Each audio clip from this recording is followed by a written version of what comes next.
Regla 9. Si aún te corroen viejos recuerdos, escribe sobre ellos fielmente y con todo lujo de detalles. ¿El ayer ya está saciado de ti? Imagina que en el pasado cometiste atrocidades. Traicionaste o heriste profundamente a personas. Dañaste su reputación con habladurías e insinuaciones.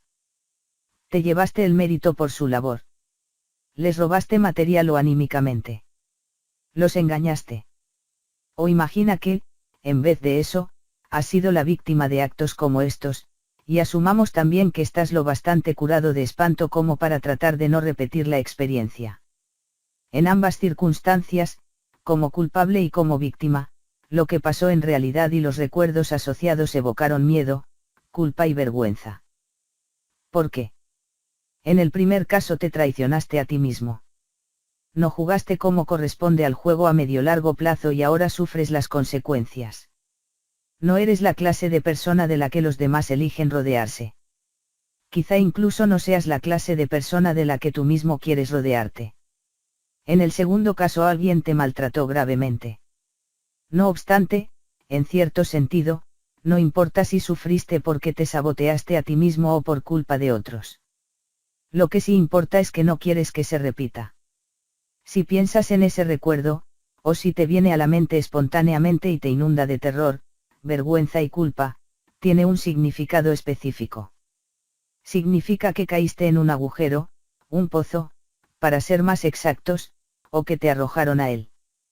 Y eso no es bueno. Pero lo peor es que no sabes por qué.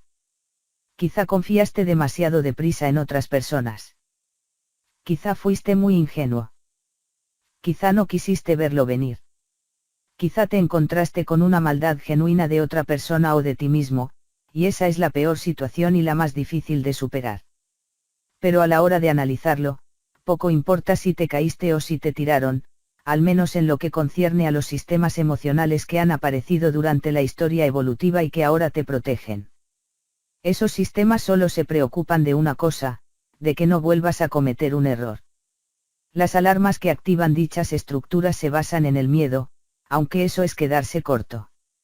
Sería más preciso decir que se basan en el terror, un terror no limitado por el tiempo ni el espacio, y lo único que les interesa es recordarte que aún persiste el peligro. Una parte peligrosa de la realidad ha seguido inexplorada, en baja resolución, sin el suficiente detalle, igual que una parte de ti. No eres lo bastante avispado, despierto, peligroso, consciente, sabio o bueno, quién sabe. O sea que los sistemas de terror que te protegen están seguros de tu habilidad para encontrar el camino de salida del mismo laberinto, en caso de que vuelva a manifestarse ante ti. Aprende del pasado o revivirás sus horrores en tu imaginación durante toda la eternidad. Muchas veces, no es tanto que reprimamos las cosas terribles que han sucedido en el pasado, sino que la gente se niega a especular sobre ellas y las expulsa de su mente, distrayéndose con otras actividades. Sus razones tendrán. Y, a veces, las personas traumatizadas parecen por completo incapaces de entender qué les sucedió. Por ejemplo, para los niños que han sufrido abusos, puede ser casi imposible hilar una filosofía de vida lo bastante compleja para abarcar todo el espectro de la motivación humana. Simplemente no entienden por qué alguien podría maltratarlos a nivel físico o sexual. Si son lo bastante jóvenes, es probable que ni siquiera comprendan del todo qué está pasando. Comprender estas cosas es muy duro, incluso para los adultos. Pero aunque sea aciago y posiblemente injusto decirlo, no importa. La negación y la incapacidad dejan una zona del recuerdo sin explorar, repleta de peligros. La psicología sabe que es imposible olvidar cualquier cosa lo bastante amenazadora o dañina con que nos hayamos topado si antes no la hemos entendido. Para orientarnos en el mundo, necesitamos saber dónde estamos y a dónde vamos. ¿Dónde estamos? En el mejor de los casos, ese concepto debe incluir un relato íntegro de nuestra experiencia en el mundo hasta la fecha. Si no sabes qué caminos has cruzado, es difícil hacerte una idea de dónde estás. ¿A dónde vamos?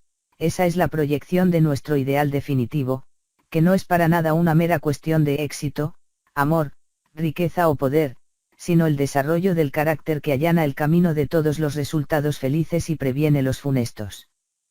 Cartografiamos el mundo para poder movernos del lugar donde estamos, el punto A, hasta el lugar al que vamos, el punto B. Utilizamos nuestro mapa para encauzar nuestro movimiento y encontramos éxitos y obstáculos por el camino. Los éxitos nos infunden confianza y nos estimulan.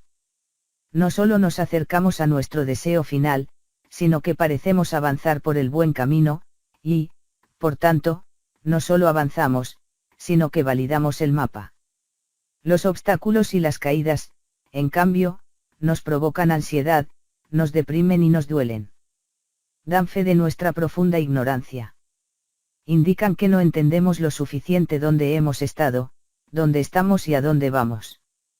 Denotan que algo que nos ha costado horrores construir, y que deseamos proteger más que nada en el mundo, tiene defectos graves y, al mismo tiempo, no entendidos del todo. Tenemos que recordar nuestras experiencias y sacar de ellas su moraleja. De lo contrario, seguimos atascados en el pasado, asolados por los recuerdos, atosigados por la conciencia y desolados por perder lo que podría haber sido. No nos perdonamos a nosotros mismos ni podemos aceptar los retos y las tragedias que tenemos delante. Debemos recobrarnos o sufriremos en su justa medida por nuestra ignorancia y evasión. Debemos recordar todo lo que evitamos del pasado. Debemos reavivar cada oportunidad perdida. Debemos arrepentirnos por errar el tiro, reflexionar sobre nuestros errores, adquirir ahora lo que deberíamos haber adquirido entonces y recomponernos. Y no digo que siempre se pueda. He visto a gente tan perdida que la chispa no era suficiente para sobrevivir. La persona del presente se había vuelto demasiado insignificante para afrontar aquello que había evitado su versión, sana, del pasado. Y el cinismo sobre el futuro racionaliza la evitación y el engaño. Es un infierno de una profundidad sin límites. La humildad necesaria para escalar fuera de ese abismo es exactamente proporcional a la magnitud de los errores no correspondidos del pasado. Y eso basta para estremecer de verdadero terror a cualquiera que esté mínimamente despierto. Parece que no se nos permite eludir la responsabilidad de hacer realidad el potencial. Y si hemos cometido un error en el pasado y no manifestamos lo que podría haber sido, sea cual sea la razón, lo pagamos con la incapacidad para olvidar y con el remordimiento por la mala conducta pasada. Imaginad que, cuando sois muy jóvenes, el mapa del mundo que usáis para guiar a vuestro yo inmaduro está infradesarrollado, como es natural, igual que el dibujo de una casa de un niño. El dibujo siempre está recto y centrado y muestra solo la fachada, siempre, o casi siempre, tiene una puerta y dos ventanas, un cuadrado que representa la fachada exterior y un triángulo para el tejado, siempre con una chimenea y humo, lo cual es sorprendente, porque las chimeneas humeantes no son tan habituales. El sol, un círculo del que salen rayos, brilla sin compasión. Hay unas cuantas flores, líneas simples con unos pétalos esbozados encima y dos hojas en medio del tallo. Es una representación muy pobre de una casa. Es más un jeroglífico que un dibujo, más un concepto que un esbozo. Es algo que representa la idea de la casa, o tal vez del hogar, en términos generales, como las palabras casa y hogar en sí mismas. Sin embargo, casi siempre es suficiente, el niño que hace el dibujo sabe que es una casa y los otros niños y adultos que lo ven también lo saben. El dibujo sirve. Cumple su objetivo. Es un mapa lo bastante bueno. Pero, muchas veces, dentro de las casas ocurren cosas espantosas que no son tan fáciles de representar. Quizá en la casa hay adultos, padres, abuelos, tíos o tías, que dicen cosas como, nunca, y digo nunca, le cuentes a nadie lo que pasa aquí. Unos cuantos cuadrados, un triángulo, unas flores mal dibujadas y un orbe solar benevolente ofrecen una representación sesgada de los horrores que hienden un hogar así. Quizá lo que sucede dentro de la casa es intolerable e incomprensible. Pero ¿cómo puede ser incomprensible lo aterrador? ¿Cómo puede siquiera existir el trauma sin comprensión? ¿Acaso el hecho de entender no es una especie de prerequisito de la propia experiencia? Estos son grandes misterios. Aunque no todo se concibe de la misma manera. Todos nos hemos quedado petrificados ante lo desconocido, aunque parezca contradictorio. Pero el cuerpo sabe lo que la mente todavía no entiende. Recuerda y exige que se produzca esa comprensión. Y simplemente es imposible satisfacer esa demanda. Si nos ocurre algo, o si incurrimos en un acto, lo cual podría ser peor, que nos aterra y nos repugna recordar, el destino implacable nos insta a transformar el horror crudo en comprensión, o a sufrir las consecuencias. No caigáis dos veces en el mismo pozo. Una vez tuve una clienta que, al cabo de nada de conocernos, me empezó a hablar de la agresión sexual que había sufrido de niña a manos de un primo mayor con quien vivía. Cuando narraba sus experiencias, siempre se ponía a llorar y se afectaba mucho. Le pregunté cuántos años tenía cuando se produjo la agresión y me dijo que 4. Describió a su atacante como alguien mucho más corpulento, fuerte y mayor que ella.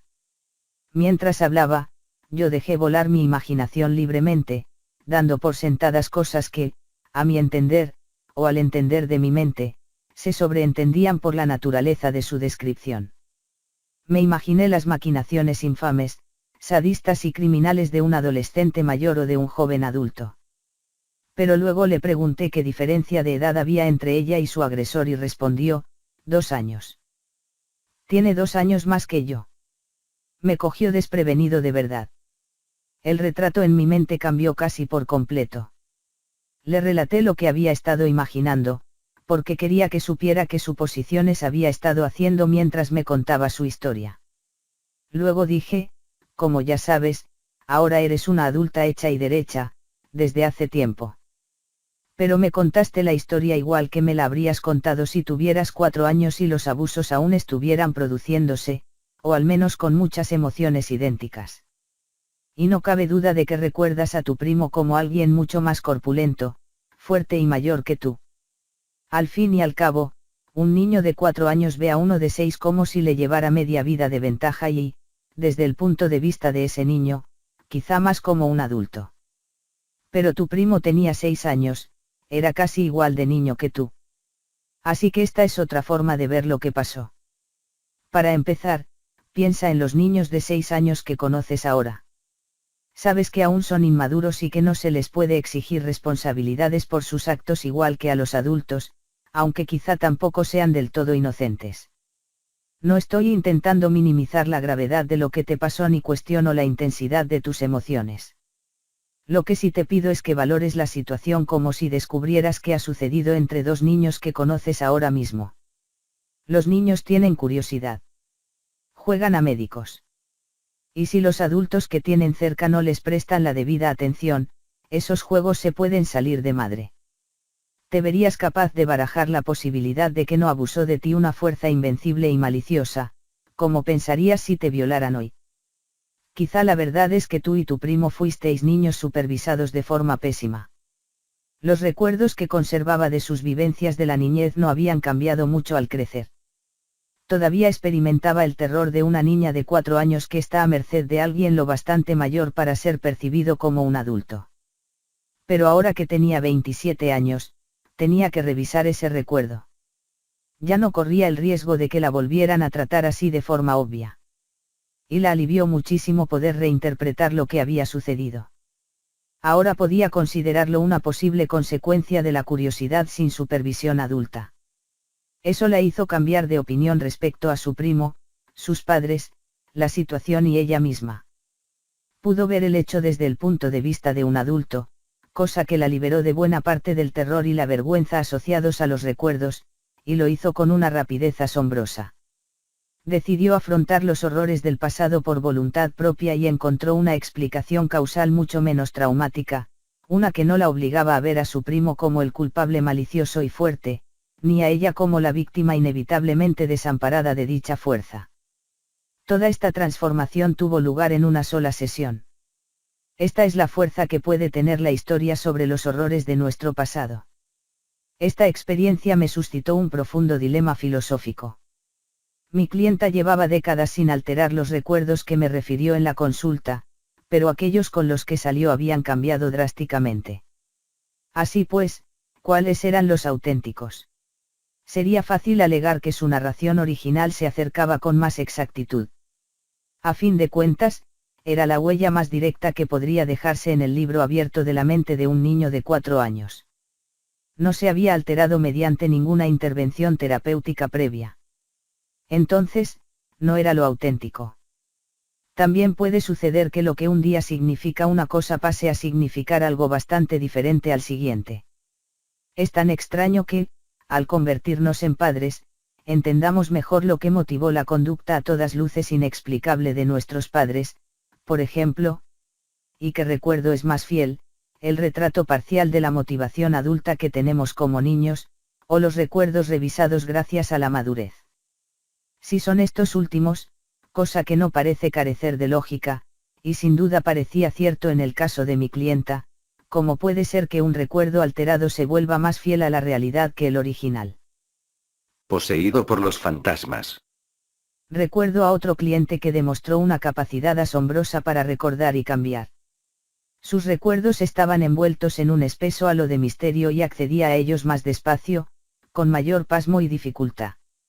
Era un hombre afroamericano joven y homosexual que había estado padeciendo una serie de síntomas mentales y físicos incomprensibles. Hacía poco un psiquiatra le había diagnosticado esquizofrenia, pero su tía, que le había llevado al hospital para que lo evaluaran, creía que no se había dedicado el tiempo suficiente en el diagnóstico. Se puso en contacto conmigo para una segunda opinión y le llevó a mi consulta. Le vi a solas. Era tímido y reservado, pero vestía con elegancia y esmero y parecía estar perfectamente orientado cuando empecé a recabar su historia. Además, llevaba unas gafas impolutas, sin cinta en el puente ni en las varillas, y las lentes estaban como una patena. Para mí, estas observaciones eran relevantes. Los esquizofrénicos no son capaces de cuidar de su aspecto, así que la ropa desaliñada y las gafas rotas, sobre todo con lentes muy sucias, son rasgos reveladores, no siempre, o sea que no va por los que lleváis gafas en un pobre estado. También tenía un trabajo a tiempo completo de una complejidad considerable, otra rareza para alguien con esquizofrenia, y podía mantener una conversación sin problemas pese a su timidez. Le acepté como cliente y empezamos a vernos con regularidad. Tuve que verle unas cuantas veces antes de saber por qué el psiquiatra le había diagnosticado un trastorno grave. Empezó contándome que llevaba 4 años sufriendo depresión y ansiedad. Eso no tenía nada de especialmente atípico. Sus síntomas aparecieron a raíz de una fuerte pelea con su novio y del cese definitivo de su relación, que había durado varios años. Tampoco había nada raro. Habían vivido los dos juntos.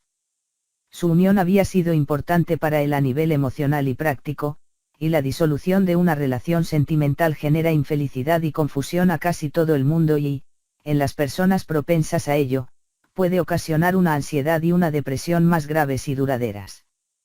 Sin embargo, en el caso de este hombre esos síntomas duraban más de lo normal. La gente suele recomponerse y salir adelante en menos de un año. No se trata de una regla inflexible, pero 4 años es mucho tiempo. Me picó la curiosidad. También reveló algo que se salía mucho de lo normal. Me dijo que cada noche, al intentar dormir, tenía unas extrañas convulsiones. Su cuerpo se contorsionaba y adoptaba una posición fetal, y cruzaba los brazos para taparse la cara. Después se relajaba, pero los movimientos volvían de forma indefectible. El episodio duraba horas y, además de ser preocupante porque era incomprensible, le estaba dificultando mucho conciliar el sueño. Esto llevaba sucediendo tanto tiempo como la ansiedad y la depresión, y su falta de sueño, si no las propias convulsiones, era a buen seguro un factor que influía en ello. Le pregunté qué creía que estaba pasando y, riendo, dijo, mi familia piensa que estoy poseído. Y no sé si se equivocan. Mi cliente provenía de un entorno muy curioso. Sus padres habían emigrado a Canadá desde el sur de los Estados Unidos y habían recibido una educación muy pobre. Eran muy supersticiosos y religiosos y, al parecer, creían de verdad que su hijo estaba poseído por espíritus. ¿No le contarías al psiquiatra esto que estabas poseído? Le pregunté. Sí, dijo. Bueno, ya sabemos por qué te diagnosticaron esquizofrenia, pensé. Esa explicación, unida a los extraños síntomas físicos, habría bastado, según mi experiencia. No obstante, después de ver a este hombre en varias sesiones, tuve claro que lo que le atormentaba no era la esquizofrenia. Era muy racional y lúcido. ¿Qué diantres podía estar provocando estas extrañas convulsiones nocturnas cuasi epilépticas? Nunca había visto nada parecido. Mi primera hipótesis fue que padecía una forma de parálisis del sueño muy grave. Es una condición bastante habitual entre la gente que duerme boca arriba, cosa que él tendía a hacer. Una persona con parálisis del sueño se despierta a medias, pero no lo bastante para dejar de soñar ni para recuperar la capacidad de moverse que se pierde durante la fase REM del sueño. Al soñar, a menudo se estimulan las mismas áreas del cerebro que rigen el movimiento activo cuando se está despierto. Tu sensación es que te mueves durante el sueño. Y no te mueves en sincronía con esa activación cerebral porque hay un mecanismo neuroquímico concreto que, cumpliendo precisamente esa función, desconecta tu facultad fisiológica para controlar la musculatura. De lo contrario, te levantarías de la cama, actuarías igual que en el sueño y enseguida te meterías en un buen embrollo.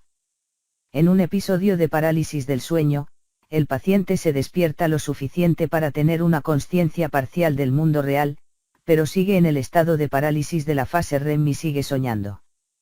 En ese estado pueden vivirse todo tipo de experiencias místicas. Por ejemplo, muchas personas han afirmado haber sido abducidas y examinadas médicamente por alienígenas.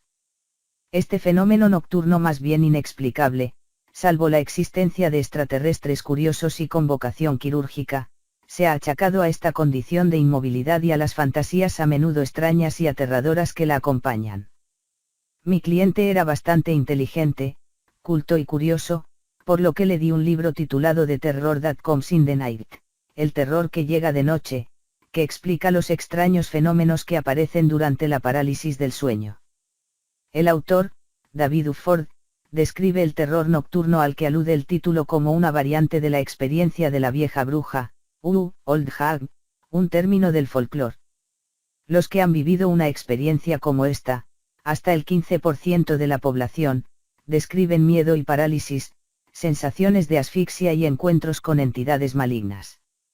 Mi clienta se leyó el libro, pero me dijo que no creía que las descripciones de Ufford reflejaran fielmente su experiencia.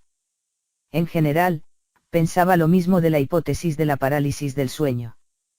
Primero, tenía las convulsiones antes de dormirse, y segundo, no era incapaz de moverse. A medida que nos fuimos conociendo descubrí muchas más cosas de él. Por ejemplo, supe que había estudiado historia y que se había sacado la carrera.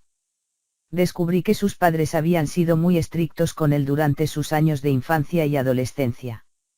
Nunca le dejaron pasar la noche en casa de sus amigos y vigilaron de cerca todos sus pasos hasta que huyó a la universidad. También habló bastante más de la pelea que había precedido inmediatamente a la ruptura de su última relación. Había vuelto con su novio al piso que compartían tras tomar unas copas y discutir en público. En casa, la pelea fue increciendo hasta llegar a las manos. Se empezaron a empujar, cada vez con mayor violencia. Su novio le dio un empujón especialmente violento que le tiró al suelo del salón. Para volverse, cuando todavía estaba en el suelo, mi cliente barrió a su novio para hacerle caer, se levantó y se fue hacia la puerta. Al cabo de varios días, volvió cuando sabía que él no iba a estar en casa, recogió sus cosas y se fue. Fue el fin de su vida como pareja. En ese conflicto había un rasgo de su personalidad que desempeñaba un papel oculto. En consecuencia, la agresión de su novio le conmovió muchísimo. Mientras comentábamos esta serie de acontecimientos, me dijo que, en su opinión, la gente no podía ser violenta. ¿Qué quieres decir? Te has sacado la carrera de historia. Seguro que has leído cosas sobre los horrores y las atrocidades que han cometido los humanos. ¿Ves las noticias? Lo cierto es que no veo las noticias. Vale, contesté, pero ¿qué hay de todo lo que aprendiste en la universidad? Con eso no viste que la agresividad humana es real y de lo más común. Leía los libros, Pero todo lo que aprendía, simplemente, lo colocaba en un cajón y no le daba mayor importancia. La respuesta me pareció sorprendente, sobre todo si se sumaba a otra cosa que me contó: cuando era niño, asimilé la idea de que las personas solo eran buenas. Mis padres me enseñaron que los adultos eran ángeles. ¿A qué te refieres? A que los adultos nunca hacen nada mal ni nada malo. Pregunté. No, no me entiende. Mis padres nos enseñaron a mi hermana, a mi hermano y a mí que los adultos eran literalmente ángeles de Dios y que solo eran buenos, dijo. ¿Y te lo creíste? Repuse yo. Dijo que lo había creído a pies juntillas, en parte, porque se le había protegido mucho, en parte, porque sus padres habían insistido mucho, y en parte, por supuesto, porque era reconfortante. Sugerí que había que hacer algo con su candidez. No le estaba haciendo ningún bien. Era demasiado mayor e inteligente para seguir teniendo fe en un sueño tan infantil. Lo debatimos a fondo y hablamos de las atrocidades del siglo XX y de los tiroteos y demás horrores del pasado más reciente. Le pedí que explicara esos hechos y que estuviera más atento a cualquier muestra de su propia ira y hostilidad. Sin embargo, negó la mera existencia de estas y no dio con ninguna explicación convincente para los primeros. Así que le encargué leer un libro titulado Aquellos hombres grises, una obra horripilante que detalla cómo unos policías comunes alemanes se convirtieron en sádicos asesinos durante la ocupación nazi de Polonia. El relato es cuando menos escalofriante. Le dije con toda la gravedad posible que tenía que leerse el libro como si hubiera sucedido de verdad y, además, como si él y las personas que conocía fueran capaces de cometer las mismas barbaridades. Ya era hora de que madurara. Por aquel entonces habíamos entablado una relación muy sólida y, cuando le dije que su filosofía candorosa entrañaba un riesgo que amenazaba con arruinarle la vida, me tomó en serio. Cuando volvimos a vernos, una semana más tarde, ya se había terminado el libro. Tenía mala cara. Parecía mayor y más sabio. En mi práctica clínica había visto suceder eso mismo muchas veces cuando un paciente incorporaba las partes más lúgubres de sí mismo, en vez de compartimentarlas, por decirlo así. Uno deja atrás el aspecto habitual de animalillo asustado para parecer alguien que toma decisiones, no alguien a quien simplemente le ocurren cosas. Luego le pedí que leyera La violación de Nankín, sobre las atrocidades que cometieron los japoneses en China en 1937. Es un libro terrorífico. La mujer que lo escribió se suicidó. Mi cliente también se lo leyó y lo comentamos. Salió más triste de la experiencia, pero también más sabio. Aún así, sus síntomas nocturnos no remitían. Aún así, sus comentarios de que veía a los adultos como ángeles, la idea de que había compartimentado su conocimiento del mal y la presencia de las inexplicables convulsiones habían encendido un interruptor en los recovecos más profundos de mi cerebro. Muchos años antes había tenido otra clienta, en aquel caso, una mujer joven, lo cual es más habitual, que padecía epilepsia histérica, un caso clásico de la histeria femenina de Freud, en que los síntomas corporales reflejaban problemas psicológicos. Había crecido en un entorno rural del Medio Oeste, en un clima fundamentalista cristiano y victoriano muy represivo. Tuvo uno de sus supuestos ataques en la consulta, una crisis convulsiva tónico-clónica. Me quedé paralizado al verlo. La observé impasible durante varios minutos, mientras daba violentas sacudidas y convulsiones con los ojos en blanco. Pero no me preocupé ni sentí lástima por ella. No sentí nada. Pensé, ¿por qué no me está afectando esto? Mi clienta está teniendo claramente un episodio grave de convulsiones. No llamé a una ambulancia. Cuando volvió en sí y se sentó aturdida, le dije que no había respondido a su arrebato ni física ni emocionalmente como si fuera algo real, pese a ser una manifestación plausible en todos los sentidos. Ya había hecho locuras similares antes, a sabiendas, sin ser consciente, un poco de ambas, y se había librado por los pelos de que la enviaran a una institución psiquiátrica.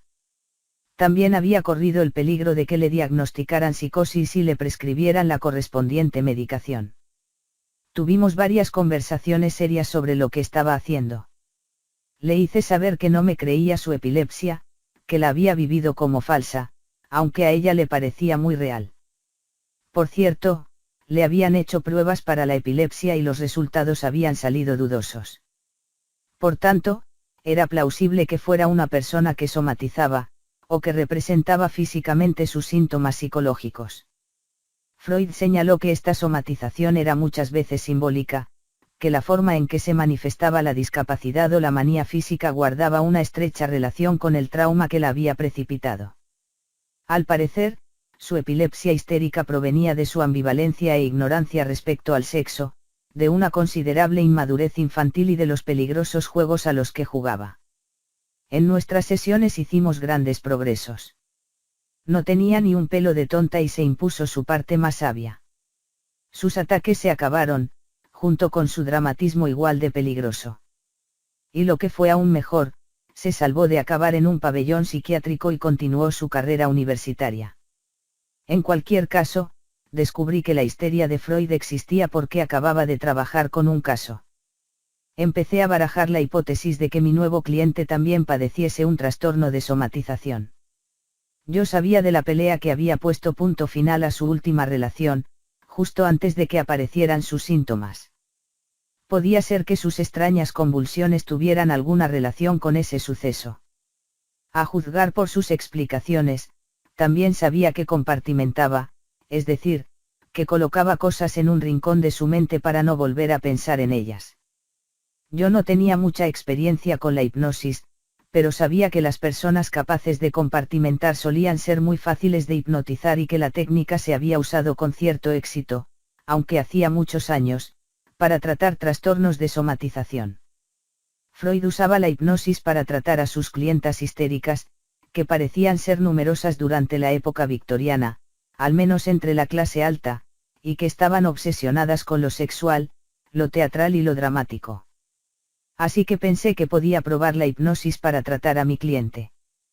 Con mis clientes solía usar técnicas guiadas de relajación, los sentaba cómodamente en el sillón de la consulta y les pedía que prestaran atención a diferentes partes de su cuerpo, que fueran subiendo poco a poco desde las plantas de los pies, por las piernas y el torso, dando un breve rodeo por los brazos, y hasta la coronilla. Les pedía que escucharan su respiración y que se relajaran. Al cabo de 7 u 8 minutos de darles instrucciones de relajación, contaba de 10 hasta 1, pidiéndoles que se relajaran aún más después de cada número o cada par de números. Era un tratamiento bastante decente y rápido para la agitación, la ansiedad y el insomnio.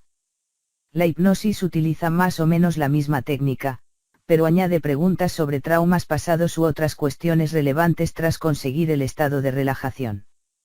Su efectividad varía bastante según la persona.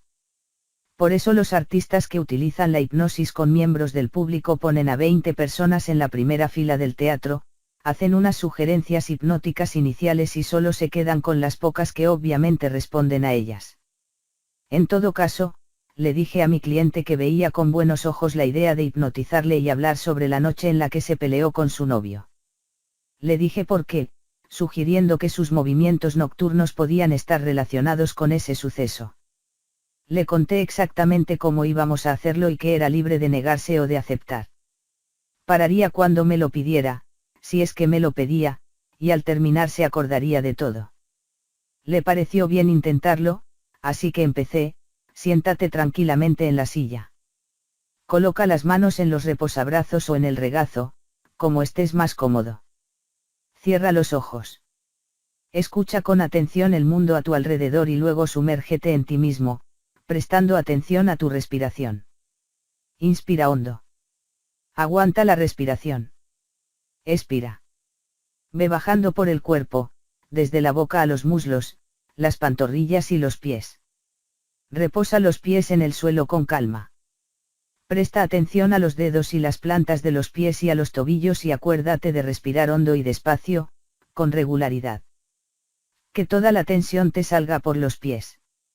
No te olvides de respirar hondo y despacio, con regularidad. Presta atención a los gemelos y a las espinillas. Y así con todo el cuerpo. Normalmente. Mi cliente cayó de repente en un profundo trance hipnótico antes de pasar de sus pies. Recostó la cabeza pesadamente y le pregunté si me oía. Sí, dijo en una voz apenas audible. Tuve que acercar la silla y colocar la oreja a pocos centímetros de su boca para discernir lo que estaba diciendo. Le pregunté si sabía dónde estaba. En su consulta. Bien. Vamos a volver al momento en que te peleaste con tu novio, antes de mudarte. Quiero que me cuentes lo que pasó. Acabábamos de volver al piso. Los dos habíamos estado bebiendo. En el bar habíamos discutido de dinero y de nuestro futuro y nos habíamos enfadado. Cruzamos la puerta del piso ahí, dijo con un gesto vago del brazo, que estaba bastante flácido, como el resto del cuerpo. Los ojos se le movían de arriba a abajo debajo de los párpados, casi totalmente entornados, como se le mueven a alguien en la fase del sueño REM. Yo andaba hacia atrás. Íbamos hacia el salón. De repente le empujé. Él también me empujó, así que le empujé de nuevo. Me lanzó de espaldas contra la mesita del comedor y me hizo caer al suelo. Agarró la lámpara de suelo y la sujetó encima de la cabeza.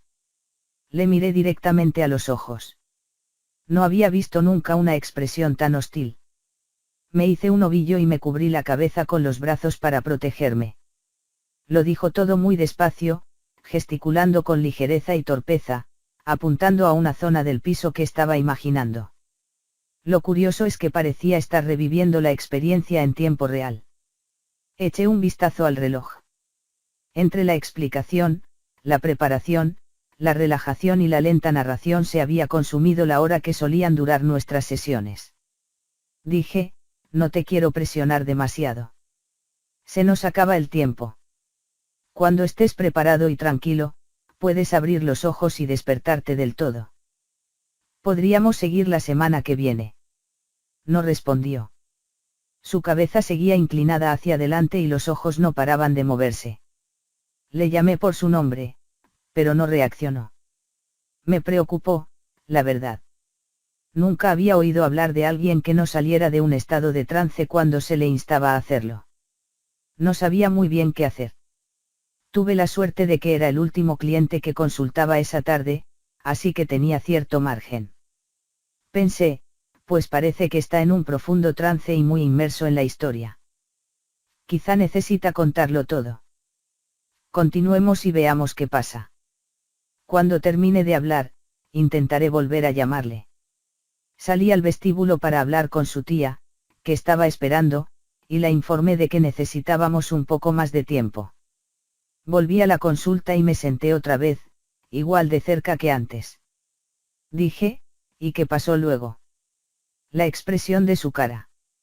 Nunca había visto a nadie mirarme así. Me di cuenta de que mi novio podía querer hacerme daño, que una persona, aunque fuera adulta, podía desear en serio hacer daño a otra. Fue la primera vez que vi que esas cosas podían pasar de verdad. Empezó a llorar, pero prosiguió su relato. Le hice caer con un golpe a los tobillos, me levanté y empecé a correr. Me persiguió por el salón, el vestíbulo y la puerta de entrada. Pero yo corría más y le cogí ventaja. Eran las 4 de la madrugada y todavía estaba oscuro. Estaba aterrorizado. Me adelanté lo suficiente para esconderme detrás de unos coches. No me encontró. Le vi buscarme durante un buen rato. Al final se rindió y dio media vuelta. A estas alturas estaba llorando a lágrima viva. Cuando estuve seguro de que se había ido, fui a casa de mi madre y me quedé ahí. No podía dar crédito a lo que había pasado. Me podría haber matado y lo iba a hacer a propósito. No lo pude soportar.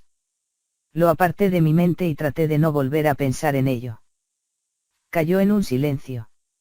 Lo llamé por su nombre y respondió. Le pregunté, ¿sabes que estás en mi consulta, sentado en la silla donde te sientas normalmente? Asintió con la cabeza. ¿Has acabado de contarme la historia?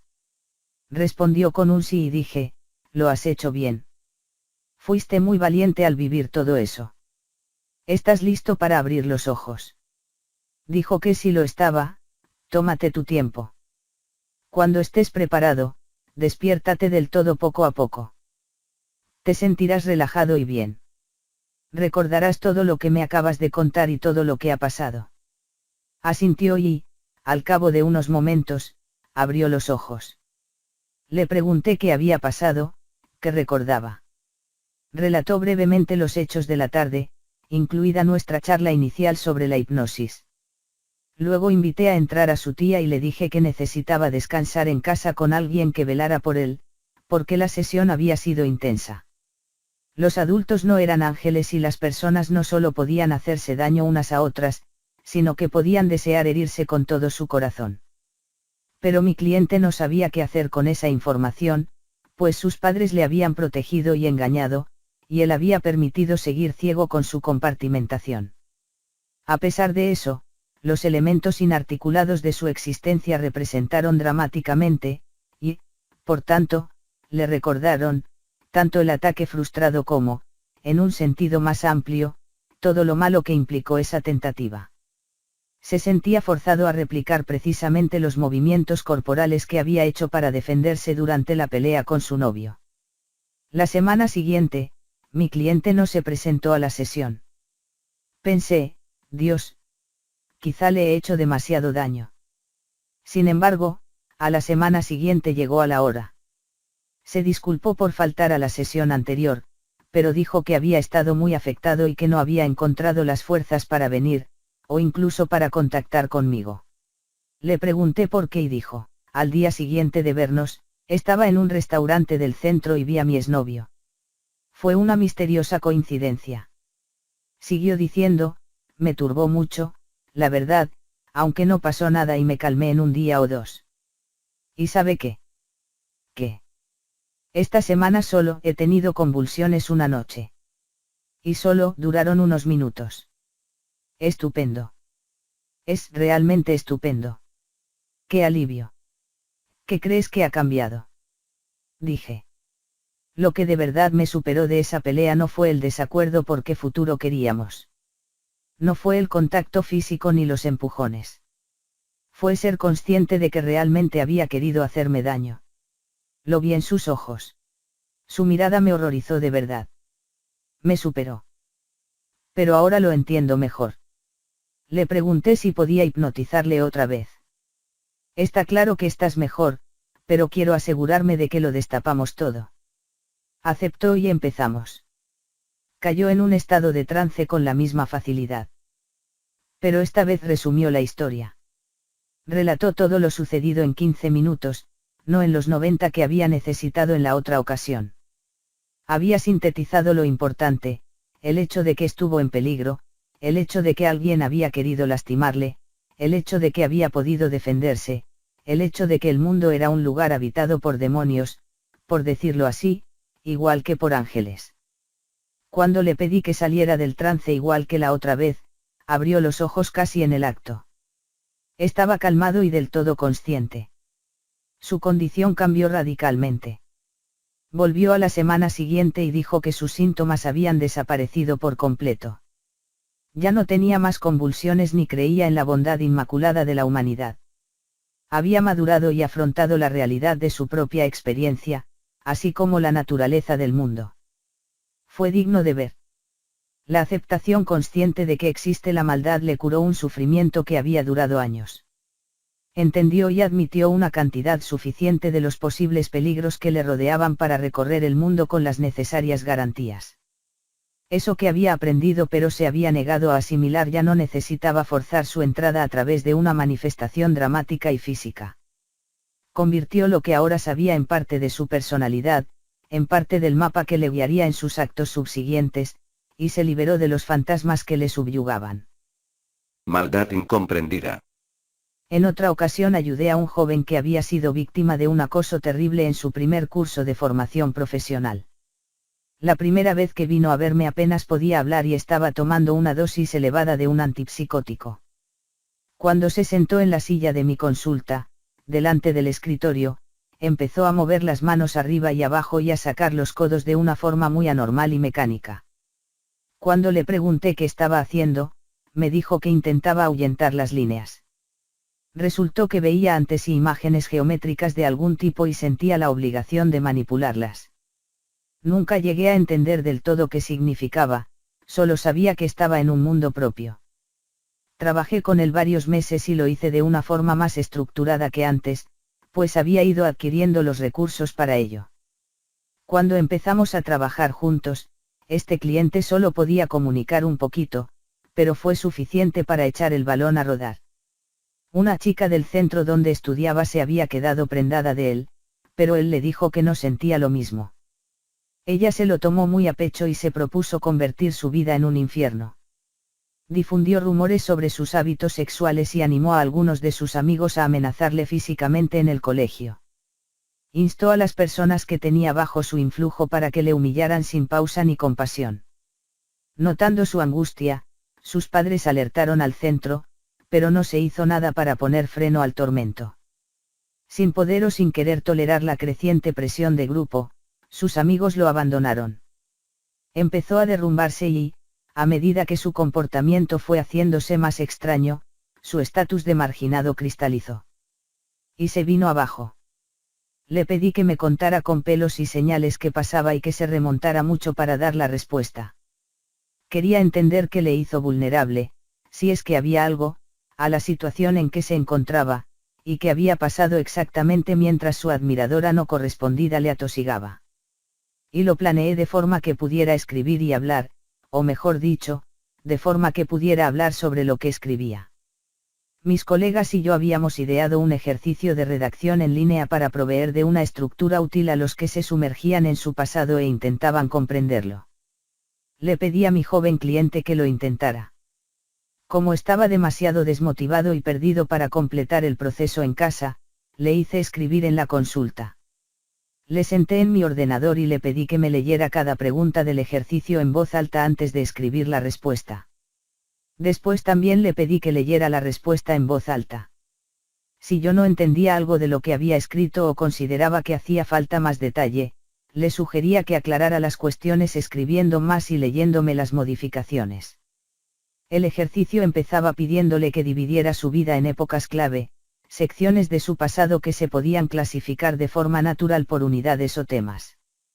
Por poner un ejemplo, podían ser de los 2 años hasta terminar la guardería, la primaria, el instituto, la universidad, etc. Aunque hay personas que tienen la tendencia de agrupar sus vivencias según las diversas relaciones de las que fueron miembros, sobre todo cuando se hacen mayores.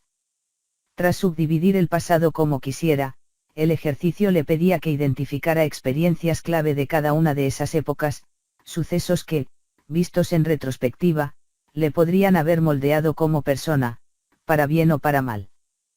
Por descontado, es probable que los acontecimientos del segundo tipo estén grabados en el recuerdo por emociones negativas como la ansiedad, la ira o el deseo de venganza, y, tal vez, por una fuerte tendencia a evitar recordarlos y sopesarlos, en líneas generales. Mi cliente dividió su vida en las épocas que le parecieron relevantes y, luego, destacó los acontecimientos clave, tanto positivos como negativos, que marcaron cada periodo. Después analizó sus causas y acabó entendiendo por qué algunas cosas habían salido bien y otras habían empeorado tanto. Puso su máxima atención a lo que provocó los hechos más inquietantes del pasado, analizando los pormenores de su propia conducta, las motivaciones de otras personas y las características del momento y el lugar. Valoró qué efectos produjeron para bien o para mal, porque podemos aprender cosas de las experiencias difíciles, y reflexionó sobre lo que podría haber pasado o hecho de otra manera. El objetivo era, al menos en principio, extraer de las vivencias pasadas su auténtico significado perceptivo y conductual, así como un renovado mapa autobiográfico. A medida que su relato pasó de la guardería a los años de escolarización pública, había dividido su vida por cursos escolares, se volvió cada vez más articulado. Recordar su vida le estaba enderezando. Al escribir, leer lo que escribía y responder a las preguntas que a mí se me ocurrían mientras escuchaba, su relato del pasado se fue haciendo más detallado y él fue entendiéndolo más. Comentamos las vilezas que los niños cometen unos contra otros y eso nos llevó al tema de la maldad y del mal, también en el mundo adulto. Era muy inocente en ese aspecto. Expresó la idea de que todas las personas eran buenas, aunque tenía pruebas de lo contrario. No tenía ninguna teoría para explicar el anhelo de destrucción, crueldad y caos. Repasamos su vida y dibujamos una imagen muy detallada de todo lo que había sufrido a manos de su verdugo. Se volvió lo bastante complejo para articular un entendimiento imberbe de las motivaciones de ella. La rechazaron y, en consecuencia, se sintió herida, avergonzada y enfadada. Él tampoco se había dado cuenta del terremoto que podía provocar su rechazo, o del terremoto que puede provocar el rechazo en la gente en general. No parecía entender que él tenía derecho a defenderse. Hablamos de lo que podría haber hecho diferente, o de lo que podía hacer diferente en el futuro, para protegerse. Cayó en la cuenta de que había tolerado demasiados insultos en el centro sin pedir ayuda. Podría haberles comunicado mucho antes lo que estaba sucediendo al personal administrativo. Podría haber plantado cara antes y en público a quien le estaba flagelando y haberle pedido que parara. Podría haber hecho saber a sus compañeros de clase que el único motivo por el que se le estaba martirizando era porque se había negado a tener una cita, que ella era tan frágil e insegura que no había soportado el rechazo y se estaba inventando mentiras para vengarse. Llegado al extremo, podría haberla denunciado por acoso y difamación. No tenía garantía de que ninguna de estas estrategias fuera a funcionar, pero habría valido la pena intentarlas y, dadas las circunstancias, no cabía duda de que estaban justificadas y eran necesarias. Analizando los recuerdos del último mes en la escuela, sus síntomas psicóticos menguaron muchísimo. En cada sesión a la que venía tenía la mente más despejada. Dejó de manifestar sus extraños comportamientos. Se matriculó en las clases de verano y acabó el temario que le quedaba. Fue una recuperación casi milagrosa. Del potencial a la realidad. No tiene nada de extraño que la gente se preocupe, a menudo hasta fustigarse, por lo que le deparará el futuro. Esa inquietud es a la vez una consecuencia y una investigación de los múltiples caminos que parten del presente hacia el futuro. Los temas que nos inquietan hacen cola, a menudo de forma involuntaria, para que les demos vueltas, percances molestos en el trabajo, problemas con amigos y seres queridos, cuestiones prácticas para la supervivencia económica y material. Cada inquietud exige tomar varias decisiones: ¿qué problemas habría que solucionar? ¿En qué orden deberíamos actuar? ¿Qué estrategia habría que emplear? Todo esto requiere algo parecido a una elección libre, o un acto de libre albedrío. Y la decisión de actuar parece voluntaria, es fácil, aunque muy desagradable para nuestra mente, sucumbir a la parálisis de la voluntad. En cambio, decidir voluntaria y libremente es difícil y agotador. No se parece en nada a los procesos automáticos de actos reflejos o habituales que nos impulsan hacia adelante sin pensar. Por dentro, no pensamos que el pasado nos impulse de forma esencialmente determinista, como un reloj mecánico en que el resorte mueve los engranajes que hacen girar las agujas y marcan la hora. Más bien, cuando decidimos, afrontamos el futuro de cara.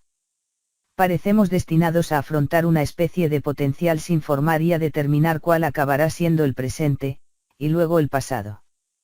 Construimos el mundo a partir de las muchas cosas que vemos que podría ser.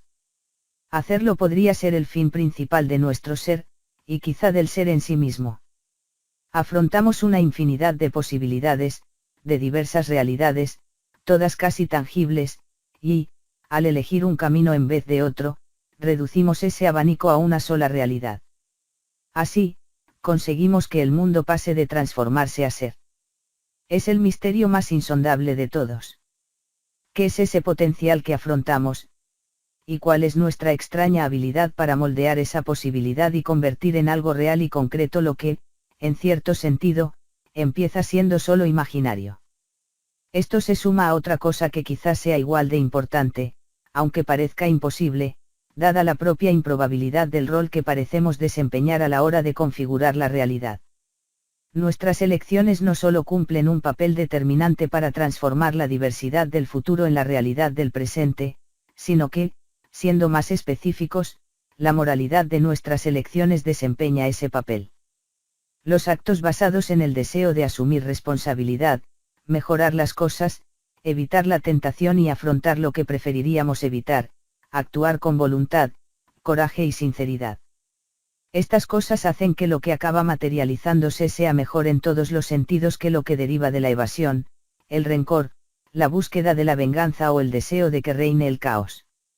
Esto significa que, si actuamos con rectitud, en el sentido más profundo y universal de la palabra, la realidad tangible que surge del potencial que se extiende ante nosotros será buena, en vez de terrible, o al menos todo lo buena que podamos hacerla.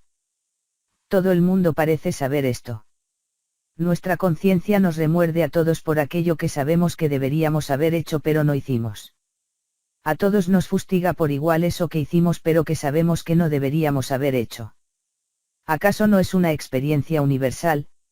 ¿Hay alguien que pueda salvarse de los remordimientos a las 4 de la madrugada después de haber hecho algo inmoral o pernicioso, o de no haber actuado cuando era necesario?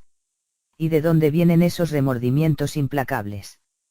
Si fuéramos la fuente de nuestros propios valores y los dueños de nuestra propia casa, podríamos actuar o no actuar como quisiéramos, sin sufrir arrepentimiento, tristeza ni vergüenza.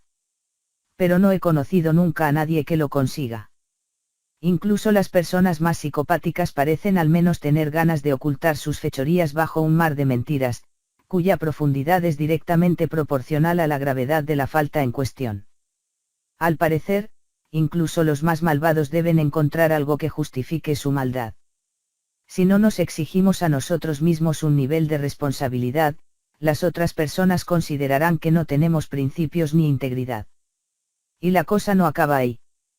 Igual que pedimos cuentas a las personas, incluidos nosotros mismos, por los deslices que han cometido, o por el bien que no han hecho, también creemos que aquel que ha decidido tomar una buena decisión merece lo bueno que pueda salir de ella, o al menos eso mostramos de cara a los demás. Por eso consideramos justo que cada persona reciba el fruto de su trabajo honesto y voluntario. Parece que estas opiniones tienen algo de natural e inevitable, algo en ellas es universal e ineludible desde un punto de vista psicológico y social. Lo que significa esto es que todo el mundo, niños, adultos, tú, los demás, se revelará si se le trata como una pieza más de la máquina, incapaz de elegir y desprovisto de libertad, y, de igual forma, que es casi imposible entablar una relación positiva con cualquier otro, o incluso con nuestro ser privado, sin atribuir esa acción personal, ese libre albedrío y esa responsabilidad. La palabra como salvadora. Como individuos soberanos, todos participamos voluntariamente en el acto de la propia creación y todos determinamos la calidad de esa creación con la ética de nuestras elecciones. Estas nociones gemelas se reflejan de mil maneras diferentes en nuestras relaciones públicas y privadas. Del mismo modo, estas ideas también se encierran y representan en las narrativas fundamentales sobre las que se asienta nuestra cultura. Sea cual sea su relevancia metafísica, dichas crónicas son fruto, al menos en parte, de haber observado nuestra conducta a lo largo de la eterna historia humana, así como de haber extraído de esa observación los patrones esenciales de nuestras acciones. Somos cartógrafos, dibujantes de mapas, geógrafos que se interesan por la disposición del terreno. Pero, siendo más precisos, también somos trazadores de rumbos, marineros y exploradores. Recordamos los lugares de los que zarpamos, los sitios que ocupábamos cuando empezaron nuestras historias. Recordamos los tropiezos y éxitos del pasado para poder evitar los primeros y reeditar los segundos. Para ello necesitamos saber dónde hemos estado, dónde estamos ahora y en qué dirección nos movemos. Reducimos esa historia a su estructura causal, necesitamos saber qué pasó y por qué, y necesitamos saberlo de la forma más simple y práctica posible. Por estos motivos nos cautiva tanto la gente que sabe contar cuentos, que sabe compartir sus experiencias con sobriedad y exactitud y que va al grano. El tema, la moraleja del relato, es lo que aprendió esa gente sobre quién era y dónde estaba, sobre el lugar al que iba y por qué. Esa información nos resulta irresistible a todos. Este es el medio y el motivo por el que extraemos sabiduría de los riesgos de quienes nos han precedido y han vivido para contarlo, así es como era la vida entonces. Esto es lo que queríamos y por qué lo queríamos. Esto fue lo que imaginamos y cómo lo planeamos, lo planificamos y después actuamos. A veces nos salimos con la nuestra y logramos nuestros objetivos. Pero muchas otras veces, y esta es la clave de una gran historia, decimos, así es como sucedió lo que no esperábamos, así es como nos apartaron del camino, así son las tragedias que sufrimos y los errores que cometimos, y así es como devolvimos el orden al mundo, o como fracasamos en nuestro intento. Valoramos sobre todo esas historias que han llegado a la cumbre de la universalidad, de modo que representan batallas heroicas con lo desconocido, o la disolución del orden tiránico en un caos revivificante y la nueva fundación de la sociedad benévola. Se puede ver siempre que la gente cuenta y escucha con avidez una historia, lo cual sucede absolutamente en todas partes. Para bien o para mal, las historias fundamentales de Occidente se encuentran en el corpus bíblico. Esa antología de libros antiguos y tan influyentes empieza con el mismísimo Dios, bajo su apariencia paternal, retratado como la entidad disciplinada que hace frente al caos y crea el orden habitable, y la tierra estaba desordenada y vacía, y las tinieblas estaban sobre la faz del abismo, y el Espíritu de Dios se movía sobre la faz de las aguas. Génesis capítulo 1, versículos 1 y 2. Este amorfismo, este vacío de tinieblas y agua, un conglomerado confuso de atributos, es consecuencia de la traducción de la expresión del hebreo bíblico tohu vabou, compuesto de las dos palabras tohu y bou. Tohu es algo aún más complicado que el mero desorden, también significa lo devastado, vanidad, que probablemente sería algo susceptible de ser devastado, en términos psicológicos, y desierto, inhabitable y vacío. Igualmente se asocia con otra palabra hebrea, teum, que es el origen de la frase lo profundo. Teum, a su vez, significa el abismo y se asocia con un término sumerio anterior, Tiamat, que es la gran madre diosa, el dragón que vive en el agua salada y crea el mundo con su consorte, Apsu, en el mito de la creación mesopotámico Enuma Elis. Según el relato del Génesis, existe algo que podríamos llamar potencial y que se asocia con los símbolos del abismo y de las profundidades del mar, pero también con el desierto, los dragones, la maternidad y el matriarcado, el vacío, el amorfismo y la oscuridad. En general, es el intento de la poesía y la metáfora por dar una forma conceptual inicial ordenada a lo que era amorfo.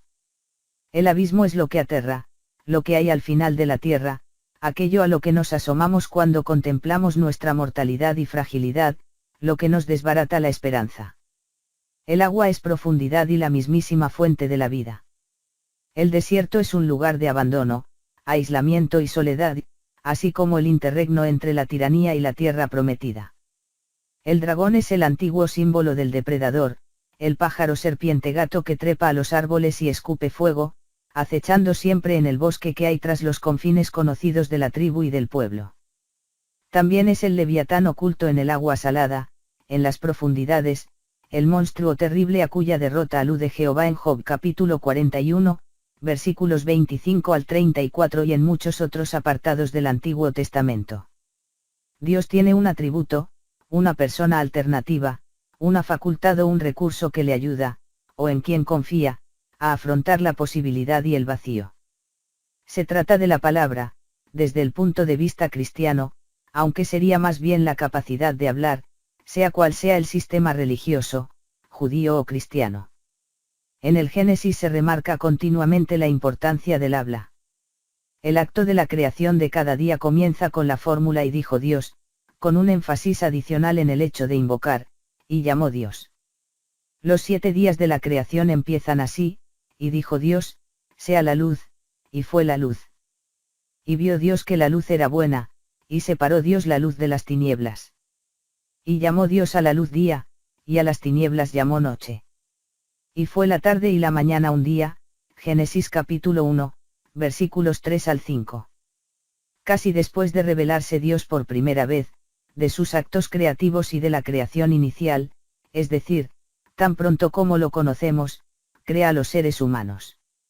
Además de su inmediación, destacan 3 características de esa creación: la insistencia en que la humanidad debe tener dominio sobre el resto de la creación, la insistencia impresionante e incomprensiblemente moderna e igualitaria en que Dios creó al hombre y a la mujer iguales, a su propia imagen, se dice 2 veces, Génesis capítulo 1, versículo 27, y la insistencia igualmente improbable y milagrosa en que la creación de la humanidad fue, como el resto de la creación, buena. Si Dios es bueno, ante todo, como se describe en un principio, significa que los hombres y las mujeres creados a su imagen comparten con él un rasgo importante, o, para ser más exactos, comparten un destino, una necesidad o una responsabilidad análogos. La palabra, la herramienta que usa Dios para transformar los abismos del potencial, es el discurso auténtico. Sin embargo, para que la propia realidad se haga patente, la palabra parece tener que aliarse con el valor para afrontar la posibilidad no cumplida en todo su horrible potencial. Es posible que tanto esta verdad como el coraje se tengan que acabar subsumiendo, a su vez, en el principio más amplio del amor, el amor por el ser mismo, pese a su fragilidad, su tiranía y su traición, el amor que tiene como objetivo lo mejor de lo mejor en todo. Es esa combinación de verdad, coraje y amor la que conforma el ideal, cuya encarnación activa en cada individuo saca lo mejor de todos los futuros posibles. ¿Y quién lo negaría? Nadie enseña a su querido hijo a encogerse y acobardarse ante lo que se avecina. Nadie enseña a su querida hija que la falsedad vaya a arreglar las cosas y que hay que llevar a cabo, venerar e imitar todo lo que funcione y sea conveniente. Y nadie le dice a un ser querido que la respuesta adecuada ante la vida sea el odio ni el deseo de causar dolor y sufrimiento o de sembrar el caos y la destrucción. Por tanto, si analizamos nuestra conducta, podemos deducir que sabemos diferenciar entre la senda del bien y la senda del mal y que, a pesar de que decidamos resistirnos y nos opongamos con orgullo, creemos por encima de todo en la existencia de ambos. Pero aún hay más. La insistencia de Dios en la bondad de la creación refleja el hecho de que la verdad, el coraje y el amor se fusionaron en su acto creativo. Así pues, en el relato de la creación del Génesis está muy arraigada una premisa ética: todo lo que surge del reino de la posibilidad en el acto de la creación, en teoría, o bien divino, o bien humano, es bueno, visto que el motivo de su creación es bueno. Para mí, no hay argumento más osado en toda la filosofía o teología. Creer esto, actuar como si fuera cierto, es el acto de fe por antonomasia. Hay una premisa que se presenta mucho más adelante en la narrativa bíblica, en el Nuevo Testamento. Cristo dice estas palabras a sus discípulos, Lucas capítulo 11, versículos 9 al 13. Se trata de un comentario sobre el potencial para completar tu vida, para reclamar lo que has perdido, o incluso para descubrir lo que no sabías que estaba ahí, y yo os digo, pedid, y se os dará, buscad, y hallaréis, llamad, y se os abrirá. Porque todo aquel que pide, recibe, y el que busca, halla, y al que llama, se le abrirá. ¿Qué padre de vosotros, si su hijo le pide pan, le dará una piedra? O si pescado, en lugar de pescado, le dará una serpiente? O si le pide un huevo, le dará un escorpión. Pues si vosotros, siendo malos, sabéis dar buenas dádivas a vuestros hijos, cuánto más vuestro Padre Celestial dará el Espíritu Santo a los que se lo pidan. No es algo dicho a la ligera. No es una ingenuidad. No se trata de pedir un regalo que no te has ganado. Dios no concede caprichos. Primero, se trata de pedir de verdad. Esto significa estar dispuesto a sacrificar cualquier cosa que no coincida con lo que se desea. De lo contrario, no se está pidiendo. Solo es un antojo y un anhelo veleidoso, a menudo fruto del rencor: ojalá pudiera tener lo que quiero sin hacer lo necesario. No será suficiente. O sea que pedir, buscar y llamar es hacer todo lo necesario para recoger lo que se ha dejado a medias y acabarlo ahora. Y pedir, buscar y llamar también es determinar lo que hay que solicitar. Y eso tiene que ser algo digno de Dios. ¿Por qué otra razón se te habría de conceder? ¿De qué otra manera se podría conceder? Imagina por un momento que se te ha dado todo lo que necesitas. Dentro de ti hay posibilidad a la espera de que se haga una petición adecuada para liberarse. Fuera de ti hay todo lo que está a la espera de informarte y enseñarte. Pero todo es necesario, lo bueno, lo malo y lo insoportable. Sabes que, cuando algo no sale bien, deberías analizar el problema, resolverlo, pedir perdón, arrepentirte y cambiar. Es raro que un problema no resuelto se quede de brazos cruzados. Le crecen nuevas cabezas, como a una hidra. Una mentira, un acto de evitación, genera la necesidad de contar otras. Un acto de autoengaño exige reforzar esa creencia engañosa con nuevos delirios. Una relación hecha trizas y sin abordar daña tu reputación, y tu fe en ti mismo, y reduce la probabilidad de iniciar una relación nueva y mejor. Por tanto, el hecho de que no quieras, o incluso no puedas, afrontar los errores del pasado amplifica el origen de ese error, amplía lo desconocido que te rodea y lo transforma en algo cada vez más amenazante. Y en tanto pasa eso, te vas debilitando. Eres menos de lo que podrías ser porque no cambiaste.